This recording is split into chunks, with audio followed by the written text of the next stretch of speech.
Good afternoon. எங்கள் வீட்டில் எறா பிரியாணி ரெடி. இது பார்சல் இப்போ யாருக்கு போக போகுது அப்படின்னா நம்ம அண்ணா வீட்டுக்கு போகுது பார்சல். வாங்க சாப்பிடலாம். நெக்ஸ்ட்டும் நாங்கள் நல்ல ஸ்பெஷல் பண்ணியிருக்கோம். என்ன தெரியுமா?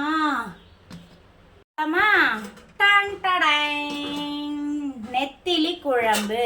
நான் ஃபர்ஸ்ட் டைமாக நெத்திலி குழம்பு வச்சுருக்கேன். எங்கள் அண்ணாவுக்கு ரொம்ப பிடிக்கும். எங்கள் அண்ணா 1 மந்த்தாக கேட்டுக்கிட்டு இருந்தான். ஸோ வந்து அவனுக்கு தான் பார்சல். நெத்திலியே கிடைக்கல. இன்றைக்கி ஏதாச்சுமா கடைக்கு போகணும். நெத்திலி கிடச்சிது. அவருக்காக நெத்திலி குழம்பு. இன்றைக்கி நம்ம நெத்திலியெல்லாம் இந்த மாதிரி கரண்டியில் தான் எடுக்கணும், இல்லைனா உடஞ்சிரும். குழம்ப கடைசியாக வேணால் நம்ம வந்து குழம்பு கரண்டியில் போட்டுக்கலாம். நெத்திலி வந்து கலர்றப்போ உடஞ்சிரும். வாங்க நம்ம வீட்டுக்கு எல்லோரும் சாப்பிடலாம். இது இல்லாமல் இன்னொரு ஸ்பெஷலும் இருக்குது. நான் பொறுமையாக குழம்பு அப்புறம் ஊற்றிக்கிறேன். இந்த ஸ்பெஷலையும் பாருங்கள். காரம் போட்டிருக்கோம். இதை வந்து ஃப்ரை பண்ணணும். கொஞ்சம் நேரம் காரம் ஊறட்டும் அப்படின்னு சொல்லிட்டு வச்சுருக்கோம்.